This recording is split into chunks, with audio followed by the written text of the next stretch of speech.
There is now a controversial case before the Labor Tribunal involving some Indian workers who have brought allegations of mistreatment against their employer. In order to safeguard against some of these future cases, the president of the Labor Tribunal, Arthur Forbes, spoke to our Nichelle Farrington about some important procedures that employers must adhere to when employing overseas workers. Let's go now to that report. According to Art Forbes, president of the Turks and Caicos Labor Tribunal, there has been a significant number of migrant cases in recent months.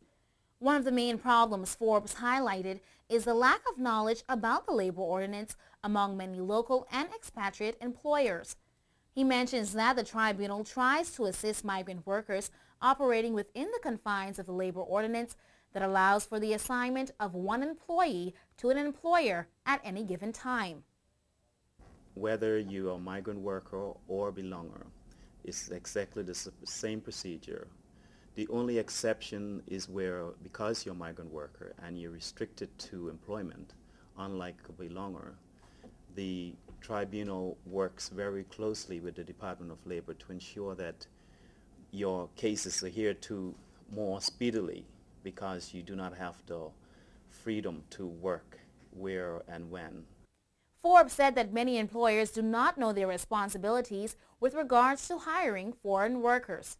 The main responsibility is finding suitable housing or accommodation for that worker, migrant worker, having the terms of the contract set out before the migrant worker arrives in the Turks and Caicos Islands, make sure that their return to airfare to and from the Turks and Caicos Islands is taken care of, and also included is the repatriation fee. Work permit fees are also a responsibility of the employer, according to Forbes. Is that employers in particular, had been coming or had the misunderstanding that if they employ a migrant worker in the Turks and Caicos Islands, they're already in the Turks and Caicos Islands, they are not responsible to deal with their work permit fees, repatriation fee, return ticket. There's no provisions in the immigration ordinance or in the employment ordinance that states that once you bring someone or meet someone on the island, you employ them on the island, that migrant worker is responsible for his or her own work permit fees.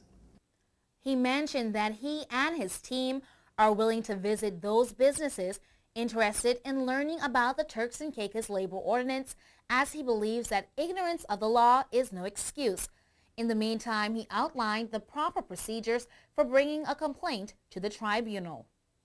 If there's a case, the Labor Department would no doubt contact the employer concerned and arrange a meeting and try to deal with it. If that is unable to be resolved within 21 working days, then the inspector who dealt with the case would refer that matter to the Commissioner of Labor to at least have a view of it or overlook it to see if he could do anything about it. In total, say 28 days, if that matter is not resolved, the tribunal then takes the case on.